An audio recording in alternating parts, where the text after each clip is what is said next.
જો તમે હાઈવે અથવા તો એક્સપ્રેસ વે પર વાહન લઈને નીકળી રહ્યા છો તો આ વિડીયો તમારા માટે ખૂબ જ ઉપયોગી સાબિત થશે. હેલો, સંદેશ ન્યૂઝના ડિજિટલ પ્લેટફોર્મ સાથે હું છું માલવી.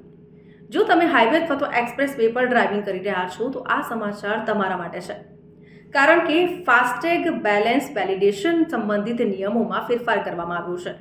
NPCI એટલે કે નેશનલ પેમેન્ટ્સ કોર્પોરેશન ઓફ ઇન્ડિયાએ એક પરિપત્ર બહાર પાડ્યો છે, જેની અંદર જે નિયમો છે દર્શાવવામાં આવ્યા છે અને જેનો અમલ 17 ફેબ્રુઆરી 2025થી જ લાગુ થઈ જશે, જેથી કરીને આ નિયમ તમે જાણી લેજો. ફાસ્ટેગ યુઝર્સ માટે આ નિયમો બનાવવામાં આવ્યા છે, જેમાં જો તમે રીડિંગની 60 મિનિટ પહેલાં બેલેન્સ કરો છો તો એનો કોઈ જ ફાયદો નહીં થાય, કારણ કે 70 મિનિટની જે મર્યાદા છે એ ફાસ્ટેગ પર લાગી દેવામાં આવી છે.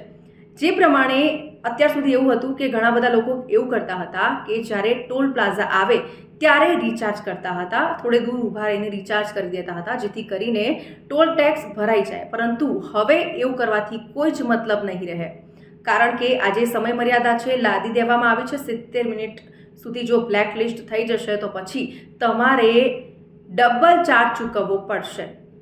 એટલે કે આ એક નવો નિયમ આવી ગયો છે.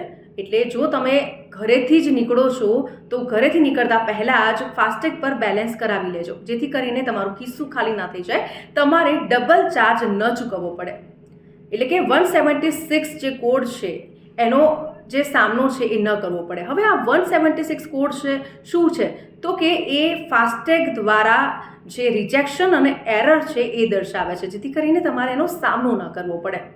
તો ઘરેથી નીકળો છો ત્યારે જ તમે ફાસ્ટેગ પર બેલેન્સ કરાવી લો, કારણ કે ઘણીવાર એવું બનતું હોય છે કે તમારું કાર્ડ છે ફાસ્ટેગ છે એ તમારું જે છે એ રિજેક્ટ થઈ જતું હોય છે, ડીએક્ટિવેટ થઈ જતું હોય છે, બ્લેક લિસ્ટ થઈ જતું હોય છે.